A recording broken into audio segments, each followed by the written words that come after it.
Physical properties हम लोगों ने पढ़ ली थी। आज हम पढ़ेंगे केमिकल रिएक्टिविटी या trends in chemical reactivity. Trends in chemical reactivity of group 14। Group 14 elements की हमने क्या पढ़नी है, केमिकल रिएक्टिविटी पढ़नी है। ठीक है, इसमें सबसे पहले जो है नंबर 1 हाइड्राइड्स। ग्रुप 14 जो है वो हाइड्राइड्स बनाते हैं। ठीक है, दैट इज कार्बन के साथ ये हाइड्रोजन के साथ मिलके ये क्या बनाते हैं, हाइड्राइड्स बनाते हैं, जिनका फॉर्मूला होता है MH4। ये M जो है ये ग्रुप 14 का कोई भी मेंबर हो सकता है, कार्बन हो सकता है, सिलिकॉन हो सकता है, जर्मेनियम हो सकता है, टिन भी हो सकता है और लेड भी हो सकता है। ठीक है, जो कार्बन होता है उसकी हाइड्राइड्स को हम कहते हैं हाइड्रोकार्बन्स। आपके पास एल्केन है, एल्कीन है, एल्काइन है, ठीक है, वो सब क्या है, कार्बन के हाइड्राइड्स हैं। कार्बन ने रिएक्शन की है हाइड्रोजन के साथ, तब जाके वो सारी चीजें बनेंगी। ठीक है, तो उनको हम हाइड्रोकार्बन्स कहते हैं। सिलिकॉन और जर्मेनियम जो होता है उनको हम साइलेंस कहते हैं या फिर जर्मेन्स कहते हैं। ठीक है, साइलेंस कहते हैं या फिर जर्मेन्स कहते हैं। टिन और जो लेड होता है, टिन वाले को हम स्टेनेट कहते हैं और लेड वाले को हम प्लम्बेट कहते हैं। ठीक है, ये इनके क्या होते हैं, हम बोल सकते हैं इनके हाइड्राइड्स होते हैं। सपोज स्टेनेट जो है वो हम लिखेंगे SnH4, प्लम्बेट लिखेंगे हम PbH4। ठीक है, इनकी जो स्टेबिलिटी होती है, stability decreases down the group.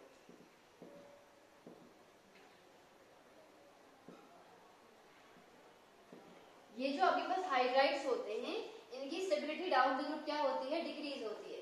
क्यों होती है, क्योंकि जैसे जैसे हम लेड की तरफ चलते हैं लेड का साइज बड़ा होता है, हाइड्रोजन का साइज छोटा है, लेड का साइज बड़ा है, उनके बीच का जो बॉन्ड होता है वो वीक होता है, जिसकी वजह से वो क्या होते हैं, थर्मली अनस्टेबल होते हैं। ठीक है, सेकंड है आपके पास हैलाइड्स।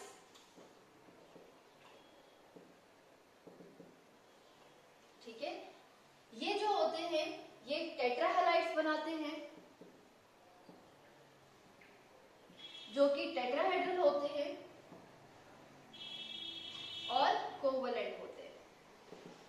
MX4 हम यहाँ पे लिख सकते हैं। ठीक है, MX4 ही हैलाइड्स बनाते हैं जो कि टेट्राहेड्रल भी होते हैं और कोवलेंट भी होते हैं। अगेन इनकी स्टेबिलिटी जो है वो डाउन द ग्रुप डिक्रीज होती है। Stability decreases down the group. ठीक है, नेक्स्ट जो आपके पास लेड होता है PbI4, PbBr4 या फिर PbCl4, ये नाउन नहीं होते, they are not noun because of the common ion effect. ठीक है, कॉमन आइन इफेक्ट की वजह से क्या होते हैं, ये नाउन नहीं होते। हाँ, डाइहैलाइड्स जो है ये बना सकता है। इसमें एक बहुत इंपॉर्टेंट चीज है, सिलिकॉन टेट्राक्लोराइड को आप 4 दफा वाटर के साथ रिएक्ट करवाएंगे, 4H इस Cl के साथ मिलके 4HCl बनाएगा और यहाँ पर जो है वो SiOH जो है वो 4 टाइम आएगा। ठीक है, यहाँ से 4 हाइड्रोजन निकले, उनने 4Cl के साथ रिएक्ट किया तो आपके पास क्या बनेगा, 4 टाइम HCl बनेगा और यहाँ पे आपके पास 4 टाइम OH बचेगा, वो 4 टाइम OH जो है वो इसके साथ ऐसे जो है वो रिएक्ट करेगा। ठीक है, लेकिन अगर मेरे पास कार्बन टेट्राक्लोराइड है, अगर मैं उसको 4 टाइम वाटर के साथ रिएक्ट कराऊं तो ये रिएक्शन जो है वो नहीं होती है। ठीक है, ऐसा क्यों होता है, बिकॉज जो आपका ये रिएक्शन हम देखें जिसमें आपका सिलिकॉन होता है, तो उस केस में क्या होता है, सपोज मेरे पास ऐसे सिलिकॉन टेट्राक्लोराइड है प्लस मैंने वाटर के साथ इसको रिएक्ट करवा दिया, तो वाटर सबसे पहले यहाँ पर क्या बनाता है कि इंटरमीडिएट बनाते हैं। ये 5 बॉन्ड यहाँ पे बन रहे हैं, 1 2 3 4 और 5। बाद में क्या होता है, ये HCl की फॉर्म में निकल जाता है और आपके पास Si, यहाँ पे Cl, यहाँ पे Cl, अब इस जगह पे OH और यहाँ पर आपका Cl जो है वो बचा रहेगा। ठीक है, तो ये जो मैंने आपको रफली यहाँ पर दिखाया, इसमें आप साफ देख रहे, वैसे ही जो दूसरा वाला वाटर आएगा वो भी यहाँ पे जो है वो 5 बॉन्ड जो है वो बनाएगा, फिर से ऐसे निकल जाएगा, दूसरा ओवर जो है वो अटैच हो जाएगा, ऐसे ऐसे करके 4 Cl जो है वो निकल के 4 ओवर जो है वहां पर जो है वो आ जाते हैं। ठीक है, यहाँ पर एक मोस्ट इंपोर्टेंट है कि इसका जो इंटरमीडिएट है वहां पर जो है वो 5 बॉन्ड बनते हैं, और कार्बन के केस में जो है वो 5 बॉन्ड जो है वो नहीं बन सकते due to non availability of D orbital.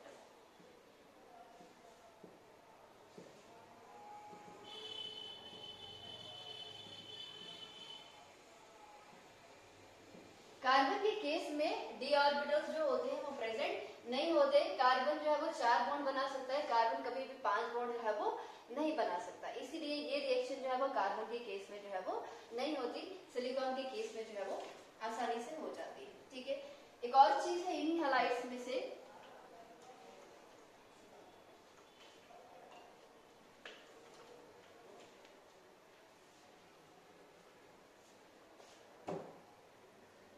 PbX2,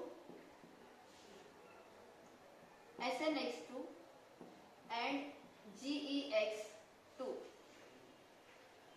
germanium, tin और लेड, ये सारे जो है ये डायहलाइड्स बनाते हैं। जैसे कि आप देख रहे हैं मैंने X2 लिखा है, इसका मतलब डायहलाइड्स बनाते हैं। ज्यादा स्टेबल कौन सा डायहलाइड होगा? लेड का होगा, देन टिन का होगा और लास्ट पे जर्मेनियम का होगा। क्यों?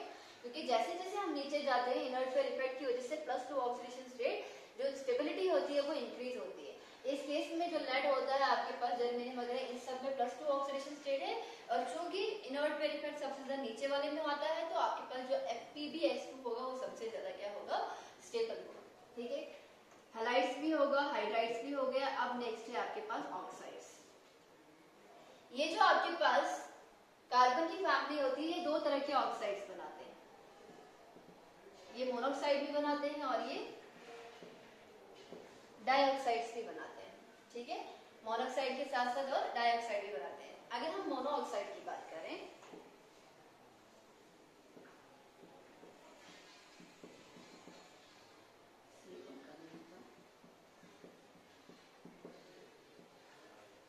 CO, GO, SNO और PbO, सिलिकॉन का जो है वो मोनोऑक्साइड नहीं होता। इनमें कार्बन मोनोऑक्साइड जो आपका होता है वो न्यूट्रल होता है।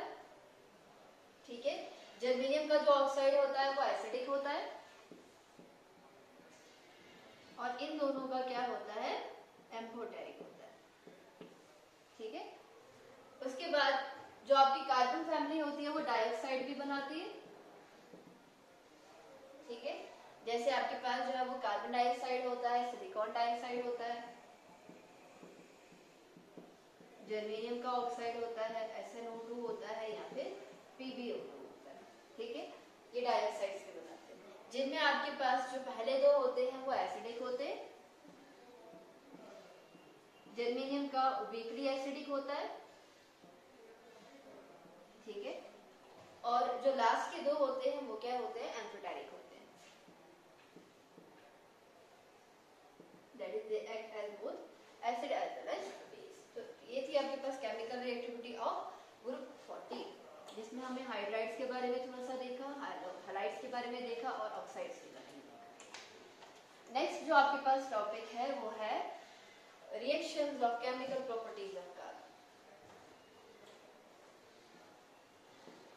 केमिकल प्रॉपर्टीज ऑफ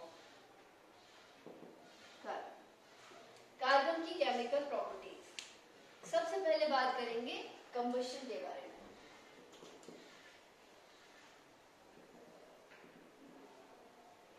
कार्बन जो है उसकी कंबशन होती है एक्सेस ऑफ एयर में भी, लिमिटेड एयर में भी, और ये रिस्पेक्टिव ऑक्साइड बनाता है अपना। कार्बन को मैं अगर ऑक्सीजन देती हूँ, ठीक है, एक्सेस ऑफ एयर, तो आपके पास बनेगा CO। और अगर हमारे पास लिमिटेड एयर होती है, that is carbon plus oxygen, it form twice of carbon monoxide. यहाँ पे हम लिखेंगे लिमिटेड एयर। अगर आप ज्यादा एयर देते हो तो कार्बन डाइऑक्साइड, लिमिटेड एयर देते हो तो कार्बन मोनोऑक्साइड। ठीक है, तो पहला था आपके पास कंबशन। सेकंड है आपके पास रिड्यूसिंग प्रॉपर्टीज। कार्बन एक अच्छा रिड्यूसिंग एजेंट होता है। ठीक है। और इवन ये मेटलर्जी में भी इस्तेमाल होता है। आप लोगों ने 10th क्लास में पढ़ा होगा मेटलर्जी में, वहां पर हम जो है ऑक्साइड से जब मेटल बनाना होता है तो वहां पर हम कार्बन को यूज करते हैं एज अ रिड्यूसिंग एजेंट। वो मेटल ऑक्साइड से क्या करता है, ऑक्सीजन को जो है वो रिमूव करता है। सपोज आपके पास है जिंक ऑक्साइड, इसको कार्बन के साथ रिएक्ट करवाओगे तो कार्बन ऑक्सीजन को निकाल देगा, यहाँ पे आपके पास जिंक बनेगा और कार्बन मोनोऑक्साइड बनेगा। आपके पास लेड का ऑक्साइड होता है, आप उसको कार्बन के साथ रिएक्ट करवाओगे, लेड आपके पास बचा रहेगा, कार्बन मोनोऑक्साइड रिलीज होगा। यहाँ से रिमूवल ऑफ ऑक्सीजन होता है। रिमूवल ऑफ ऑक्सीजन का मतलब आपका रिडक्शन होता है। रिडक्शन जो कि कार्बन की वजह से होता है, कार्बन ही इसका ऑक्सीजन लेता है, इसके लिए आपका कार्बन जो है वो एक्ट करेगा as a good reducing agent. Third है आपके पास रिएक्शन विद सल्फर। कार्बन को जब आप सल्फर के साथ रिएक्ट करवाते हो तो आपके पास क्या बनता है, कार्बन डाइसल्फाइड बनता है। ठीक है, क्या बनेगा आपके पास, carbon disulphide. Fourth, reaction with hydrogen. जब आप कार्बन को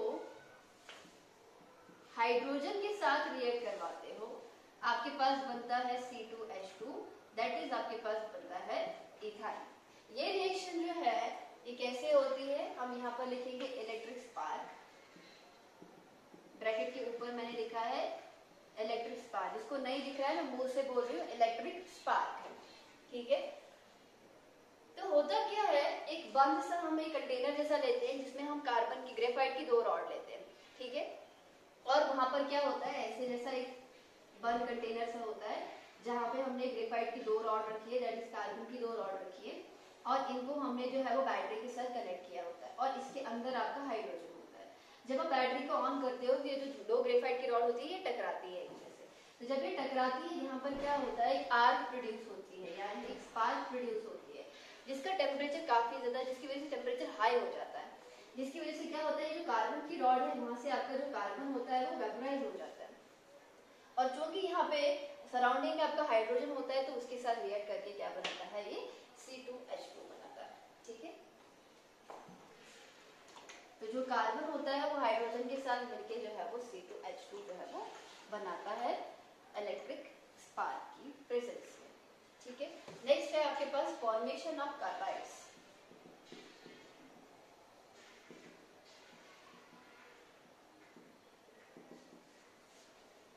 अगर आप ऑक्साइड को, सपोज करो कैल्शियम ऑक्साइड है, कार्बन के साथ रिएक्ट करोगे, आपके पास बनेगा CH2 और प्लस बनेगा आपके पास कार्बन मोनोऑक्साइड। 2 कार्बन इसको देते तो कैल्शियम कार्बाइड बनेगा आपके पास। और अगर मेरे पास SiO2 है, सपोज करो मैंने इसको कार्बन के साथ जो है वो क्या कर दिया, ट्रीट कर दिया। ठीक है, तो मेरे पास क्या बनेगा, SiC बनेगा, और प्लस मेरे पास क्या बनेगा, ट्वाइस ऑफ यहाँ पर carbon monoxide, this is silicon carbide. ठीक है, और ये जो रिएक्शन होती है ये 2000 डिग्री सेल्सियस पे होती है, और यहाँ पे भी 2000 डिग्री सेल्सियस ही होगा।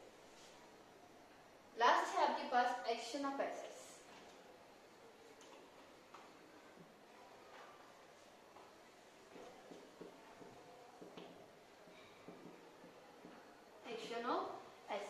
जब आप कार्बन को किसी भी एसिड के साथ रिएक्ट करवाते हो, वहां पे कार्बन डाइऑक्साइड प्रोड्यूस होती है।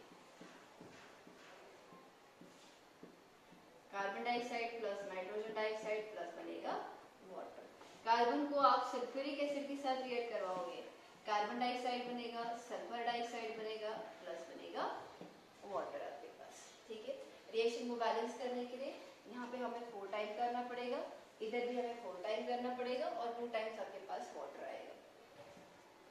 ठीक है, और सल्फ्यूरिक एसिड के केस में हमने जो है वो 2 टाइम करना पड़ेगा, यहाँ पे भी 2 टाइम्स और यहाँ पे भी आपका 2 टाइम्स आएगा। ठीक है, तो ये थी आपके पास केमिकल प्रॉपर्टीज ऑफ कार्बन। ठीक है, नेक्स्ट जो आपके पास टॉपिक है वो है ऑक्साइड्स ऑफ कार्बन।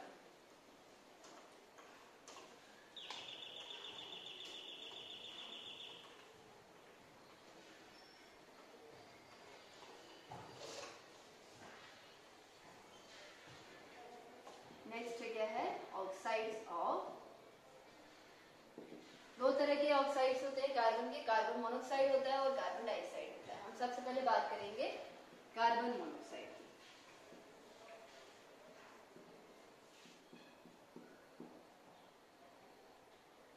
इसकी हम देखेंगे प्रिपरेशन। सबसे पहले एक प्रिपरेशन तो आपको पता ही है, incomplete combustion of carbon.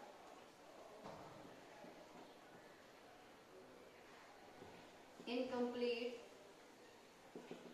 Combustion of that is carbon को मैं ऑक्सीजन के साथ रिएक्ट करवाऊं, मेरे पास कार्बन मोनोक्साइड आएगा। यहाँ पे आप आगे जो है वो लिमिटेड एयर भी लिख सकते हो, जैसे मैंने आपको थोड़ी देर पहले कार्बन की जो है वो केमिकल प्रॉपर्टीज में बताया। ठीक है, सेकंड है आपके पास reduction of oxides of heavy metals. Reduction of oxides of heavy metals, जैसे जिंक का ऑक्साइड कार्बन के साथ रिएक्ट करवाओ, जिंक बनेगा और कार्बन मोनोक्साइड बनेगा। वैसे ही आप लेड का ऑक्साइड भी जो है यहाँ पे दिखा सकते हो। ठीक है, थर्ड है आपके पास लेबोरेटरी में कैसे बनाया जाता है, जब हम फॉर्मिक एसिड को हीट करेंगे सल्फ्यूरिक एसिड की प्रेजेंस में और टेम्परेचर रखेंगे हम 373 से 413 केल्विन। तो यहाँ से आपके पास वाटर निकल जाता है, बिकॉज आपका जो सल्फ्यूरिक एसिड होता है वो अच्छा डिहाइड्रेटिंग एजेंट होता है। वाटर को निकाल देगा तो आपके पास क्या बचेगा, आपके पास बनेगा कार्बन मोनोक्साइड प्लस बनेगा वाटर। ये लैब प्रिपरेशन है, दैट इज लेबोरेटरी प्रिपरेशन। ठीक है, तो लेबोरेटरी प्रिपरेशन जो है वो कैसे होती है, जब हम क्या करते हैं, हीट करेंगे फॉर्मिक एसिड को with sulphuric acid at about 373 to 430 kelvin. Here sulfuric acid act as a dehydrating agent। ठीक है, तो ये थी कार्बन मोनोक्साइड की प्रिपरेशन। अब इसकी हमने प्रॉपर्टीज देखी। Carbon monoxide properties. प्रॉपर्टीज में सबसे पहला क्या है, जैसे colourless odourless gas,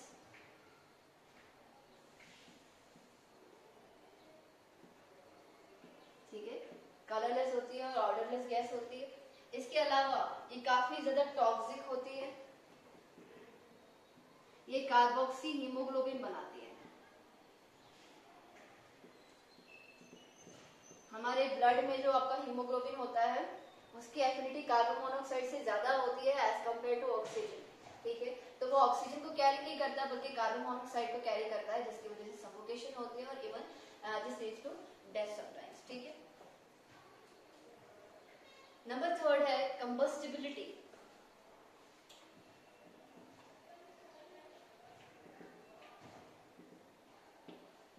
carbon monoxide को ऑक्सीजन के साथ रिएक्ट करवाओगे तो क्या बनेगा, आपके पास कार्बन डाइऑक्साइड बनेगा और प्लस बहुत ज्यादा हीट यहाँ से जो है वो रेज होती है। This process exothermic in nature. ठीक है, next it act as a good reducing agent, तो हम लिखेंगे रिड्यूसिंग कैरेक्टर। जिंक ऑक्साइड को कार्बन मोनोक्साइड के साथ रिएक्ट करो, कार्बन के साथ मिलके कार्बन मोनोक्साइड बनता है। कार्बन मोनोक्साइड यहाँ से ऑक्सीजन लेगा तो क्या बनाएगा, कार्बन डाइऑक्साइड। मेरे पास लेड का ऑक्साइड होगा, कार्बन मोनोक्साइड के साथ रिएक्ट करूंगी, मेरे पास लेड अलहदा हो जाएगा और कार्बन मोनोक्साइड जो है मेरे पास अलग हो जाएगा। ठीक है, तो ये अच्छा जो है वो रिड्यूसिंग एजेंट भी है क्योंकि यहाँ से ऑक्सीजन को ले रहा है। और रिमूवल ऑफ ऑक्सीजन का मतलब क्या होता है, आपके पास ऑक्सीडेशन होता है, सॉरी रिडक्शन होता है। नेक्स्ट होता है आपके पास फॉर्मेशन ऑफ मेटल कार्बोनाइड।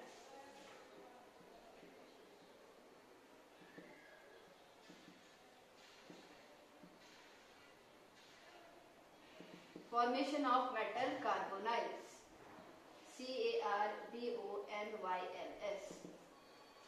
ठीक है, बहुत सारे मेटल कार्बोनाइड बनाता है ट्रांजिशन मेटल के साथ। सपोज करो आपके पास निकल है, इसको 4 टाइम कार्बन मोनोक्साइड दोगे, आपके पास बनेगा NiCO4। आपके पास आयरन है, 5 टाइम कार्बन मोनोक्साइड के साथ रिएक्ट करवाओगे, आपके पास बनेगा FeCO5। इधर ये मेटल कार्बोनाइड है। ठीक है, मेटल का बॉन्ड कार्बन मोनोक्साइड के साथ।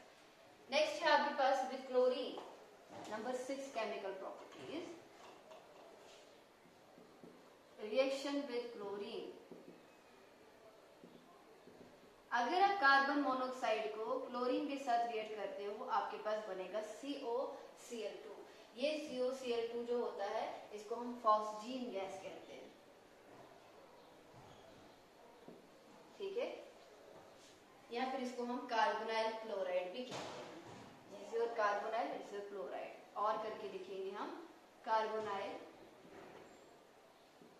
क्लोराइड, ठीक है। तो क्लोरीन के साथ रिएक्ट करने पे ये फॉस्जीन गैस को बनाता है। इसके यूजेस अगर हम देखें, ये इसकी केमिकल प्रॉपर्टीज यहाँ पे कंप्लीट हो जाती है कार्बन मोनोऑक्साइड की। अब कार्बन मोनोऑक्साइड के हम यूजेस देखेंगे। यूजेस में पहला जो यूज आएगा इसका वो आएगा, ये इंडस्ट्रियल फ्यूल की तरह ऐड करता है as water gas. Water gas में मिक्सचर होता है कार्बन मोनोऑक्साइड हाइड्रोजन का, वो ऐड करता है एज अ फ्यूल, ठीक है। नेक्स्ट ये एक अच्छा रिड्यूसिंग एजेंट भी होता है, जो कि अभी आपने देखा भी, मैंने काफी सारी रिएक्शन में इसके रिड्यूसिंग एजेंट के बारे में जो है वो बताया आपको। Next methyl alcohol formic acid की जो प्रिपरेशन होती है, preparation of methyl alcohol formic acid, इन सब की प्रिपरेशन के लिए आपका कार्बन मोनोऑक्साइड जो है वो इस्तेमाल किया जाता है, ठीक है। ये था आपके पास कार्बन मोनोऑक्साइड, जिसकी हमने प्रिपरेशन भी देख ली और जिसकी हमने प्रॉपर्टीज भी देख ली, ठीक है।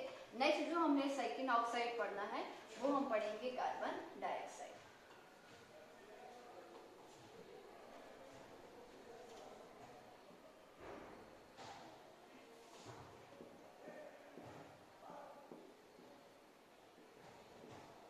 Next is your carbon dioxide. Carbon dioxide की भी हम सबसे पहले प्रिपरेशन देखेंगे, ठीक है। इसमें जो पहली प्रिपरेशन आएगी वो आएगी, it is prepared by burning carbon hydrocarbon और carbon monoxide with excess of air. It is prepared by burning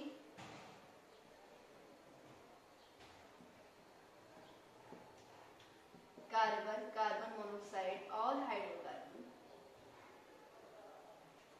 with excess of air. Suppose carbon को हमने एक्सेस ऑफ एयर के साथ रिएक्ट करवाया तो आपके पास कार्बन डाइऑक्साइड बनेगा। यहाँ पे मैं आगे लिख रही हूँ एक्सेस ऑफ एयर, ठीक है। कार्बन मोनोऑक्साइड को ऑक्सीजन के साथ रिएक्ट करवाएंगे तब आपके पास ट्वाइस ऑफ कार्बन डाइऑक्साइड बनेगा। इस कार्बन मोनोऑक्साइड को भी अगर आप जो है वो क्या दोगे, ऑक्सीजन दोगे, तो उस केस में भी आपके पास क्या बनेगा, कार्बन डाइऑक्साइड बनेगा। नेक्स्ट अगर आप हाइड्रोकार्बन दैट इज मीथेन को आप ऑक्सीजन के साथ रिएक्ट करवाओगे तब भी आपके पास कार्बन डाइऑक्साइड बनेगा और वाटर जो है वो प्रोड्यूस होगा, ठीक है। तो इस तरह से जो है CH4 plus twice of oxygen लिख देना, ठीक है। तो जो आपके पास हाइड्रोकार्बन है उनकी ऑक्सीडेशन से भी आपके पास जो है वो कार्बन मोनोऑक्साइड जो है वो प्रोड्यूस होता है। सेकंड है आपके पास लेबोरेटरी प्रिपरेशन, मैं लैब प्रिपरेशन लिख रही हूं, अंडरस्टूड है लेबोरेटरी प्रिपरेशन।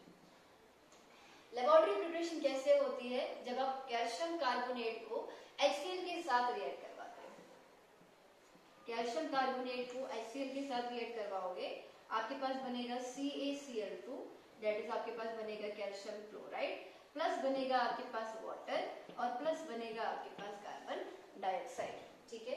तो विद HCl या फिर बोलते हैं reaction of calcium carbonate with HCl it form calcium chloride, carbon dioxide and water. ये थी इसकी प्रिपरेशन। बात करते हैं इसकी प्रॉपर्टीज के बारे में, थोड़ी शॉर्ट ये प्रॉपर्टीज है तो मैंने यही पे लिखी। पहला तो है ये कलरलेस गैस होती है और ऑर्डरलेस गैस होती है, कलरलेस एंड ऑर्डरलेस गैस होती है, ठीक है। नेक्स्ट इसका जो है नेचर ये एसिडिक होता है, याद रखिएगा carbon monoxide is neutral but your carbon dioxide is acidic in nature. Acidic का मतलब it turns blue litmus into red, यहाँ पे मैं लिखा ब्लू लिटमस इनटू रेड में कन्वर्ट कर देती है। ऐसा क्यों, क्योंकि जब आप कार्बन मोनोऑक्साइड को वाटर में डिसॉल्व करते हैं आपके पास क्या बनता है, आपके पास बनता है H2CO3 that is your carbonic acid. यही रीजन होता है जब आप कार्बन मोनोऑक्साइड का जो नेचर होता है वो क्या होता है, वो एसिडिक होता है, क्योंकि पानी में डिसॉल्व करने पे ये एसिड बनाता है। ठीक है, नेक्स्ट रिएक्शन विद, मैं इसको मिटा देती हूँ क्योंकि मैं यहाँ पे थोड़ा छोटा छोटा नहीं लिखना चाहती हूँ।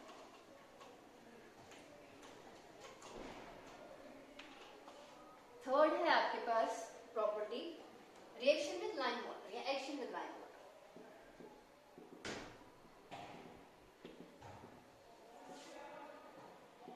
It turns lime water milky. Calcium hydroxide को जब आप कार्बन डाइऑक्साइड के साथ रिएक्ट करते हो, आपके पास बनेगा कैल्शियम कार्बोनेट और प्लस बनेगा आपके पास water. This is your lime water that is calcium hydroxide. इसमें जब अब ये क्लियर सोल्यूशन होता है पानी की तरह, जो ही कार्बन डाइऑक्साइड गैस पे पास करवाते हो, it turns milky due to the formation of calcium carbonate. इसी की वजह से ये जब कैल्शियम कार्बोनेट बनता है, इसी की वजह से क्या होती है, मिल्कीनेस आती है। यहाँ पे मैंने मिल्कीनेस लिखा, ठीक है। और लेकिन आप जानते हो कि एक्सिस कार्बन डाइऑक्साइड प्रोड्यूस जब होती है या जब उसमें पास करवाते हैं, तो अगेन आपके पास क्लियर सोल्यूशन बनता है, क्योंकि जब इन दोनों के साथ रिएक्ट करते हैं तो ये क्या बनाता है, कैल्शियम बाइकार्बोनेट बनाता है, जो कि आपके पास क्या होता है, क्लियर सोल्यूशन होता है। ठीक है, उसमें कोई मिल्कीनेस नहीं होती। नेक्स्ट है आपके पास photosynthesis.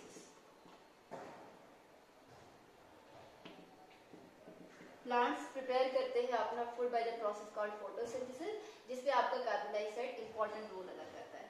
6 time carbon dioxide plus 6 times आपके पास आएगा water, 6 CO2 plus 6 H2O, it forms C6H12O6